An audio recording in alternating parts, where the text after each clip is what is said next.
माननीय अध्यक्ष महोदय, मैं आपका बहुत बहुत धन्यवाद ज्ञापित करता हूं कि आपने मुझे संशोधन पे बोलने का मौका दिया।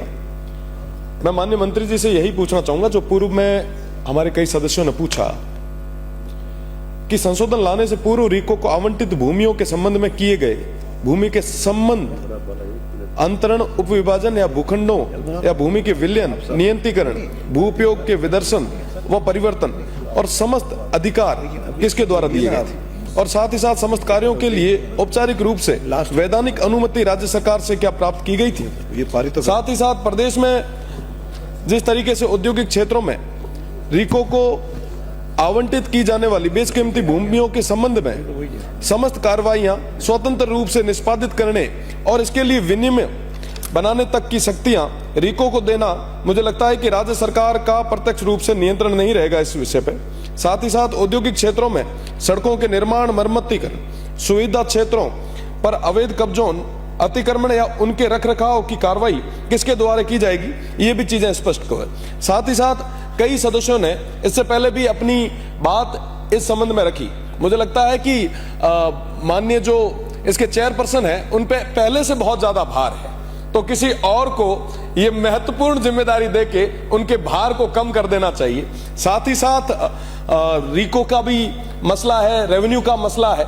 मैं पश्चिमी राजस्थान से आता हूं और वहां पे आज बड़े स्तर पे जो लैंड अलॉटमेंट हो रही है, मैं उसकी ओर भी आपका ध्यान आकर्षित करना चाहूंगा कि थोड़े दिन पहले रेडाना जो एक बहुत बड़ा पर्यटनीय क्षेत्र है, वहां पर जो हमारी लवणीय जमीन थी उसको अलवणीय करके बड़े स्तर पर लैंड को कहीं और अलॉट करने का एक बड़ा खेल जो चल रहा था, मैंने इसके लिए विरोध भी दर्ज कराया है। मेरा निवेदन है कि इस तरीके से आप ना करें, कम से कम जो पर्यटन क्षेत्र है उनको बचा के रखें।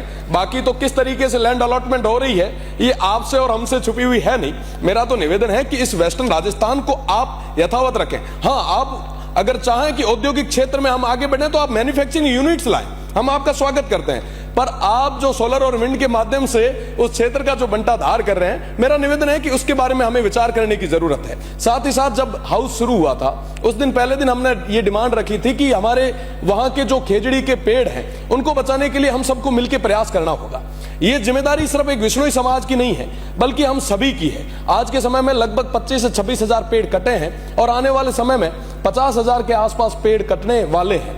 पर उसके लिए ट्री प्रोटेक्शन एक्ट, बाकी स्टेट जब ट्री प्रोटेक्शन एक्ट ला सकते हैं तो हम क्यों नहीं लाएं। मैं इसके लिए हमारे वन मंत्री जी का धन्यवाद देना चाहूंगा कि उन्होंने उस दिन मुझे पूरे भरोसे के साथ कहा कि हम आने वाले समय में जब भी सदन चलेगा तब ट्री प्रोटेक्शन एक्ट लाएंगे। मुझे पूरा भरोसा है, पर निवेदन है कि जितना जल्दी लाएंगे उस तरीके से हम उन पेड़ों को बचा पाएंगे। साथ ही साथ मोती की बेरी, रोहिड़ी, सूंदरा, ये पूरा बॉर्डर से लगता हुआ इलाका है और यहाँ पे तमाम लोगों की जो आजीविका है वो मुख्यतः गोवंश पे, पशुधन पे चल रही है।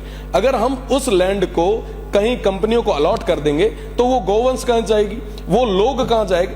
पहले से वहां पे जो विस्थापन है वो बड़े संख्या में हो रहा है। मेरा निवेदन है कि इस और भी आप मजबूती के साथ विचार करें और साथ ही साथ उन लोगों के लिए आप एक बार वापस पुनः सोचें अलॉटमेंट से पहले, क्योंकि ये जो अलॉटमेंट हो रहे हैं ये वाकई उस क्षेत्र के हित में नहीं है। साथ ही साथ थोड़े दिन पहले एक आपने देखा भी होगा, बरियाड़ा जहां पे हम लोग गए थे वहां पे खेजड़ियां निकली थी। आप देखें कि खेजड़ियों को पूरे तरीके से जमीन में छिपा दिया गया था। निकालने के बाद में भी, तमाम चीजों में छपने के बाद में भी उस पर कोई तरीके की कार्रवाई अभी तक नहीं हुई। प्रदेश की सरकार को एक बार मजबूती के साथ कार्रवाई करके एक उदाहरण पेश करना चाहिए। साथ ही साथ एक सवाल था अतारांकित जो इसी सत्र का था 16/4/114, उसका अतारांकित जो सवाल था वो रेवेन्यू से रिलेटेड था, रीको से और तमाम चीजों से रिलेटेड था। उसका जवाब जो था वो असत्य था। साथ ही साथ इन चीजों पे तो हमें चर्चा करनी है। मेरे से पहले माननीय चित्तौड़ से आने वाले सदस्य ने एक बहुत गंभीर बात कही, निजता की बात कही।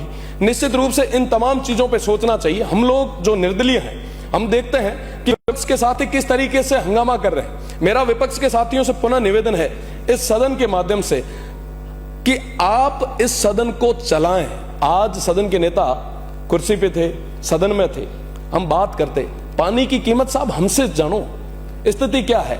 साहब हम सीमांत उस क्षेत्र से आते हैं जहां पे 2-2 हजार फीट तक पानी नहीं है। आज भूगर्भ पे, भूजल पे इतना बड़ा विषय था, चर्चा चल रही थी, पर उन तमाम हमारे साथियों ने विचार करना तक सही नहीं समझा, अपनी बात करना सही नहीं समझा। ये बहुत विकट स्थिति है। मुझे लगता है कि उनके मन में कई सारी और चीजें चल रही है। जिस तरीके से तमाम चर्चाएं चल रही थी, मैं आपको बताना चाहूंगा कि पूर्ववर्ती सरकार के दौरान मैं छात्र संघ का अध्यक्ष था और उस समय कई बार छात्रों की आवाज को दबाने के लिए उन्होंने लाठियां बरसाई थी, मुकदमे किए थे। मैं बिल्कुल, मेरी एक बात, जो निजता जिस तरीके की ये बातें कर रहे थे, मैं सदन का ध्यान आकर्षित करना चाहूंगा कि उस समय के मुकदमों में आज तक हम बैठे हैं तो किस तरीके से इन्होंने तमाम चीजें कही थी। मेरा निवेदन है कि सदन को चलवाएं और ये जो आज जो घटना हुई है, मैं कड़े शब्दों में निंदा करता हूं। साथ ही साथ उस वेस्टर्न राजस्थान री विशेष बढ़ावण आप सभा न देर जाऊंगा, प्रदेश सरकार न देवा। बहुत बहुत धन्यवाद।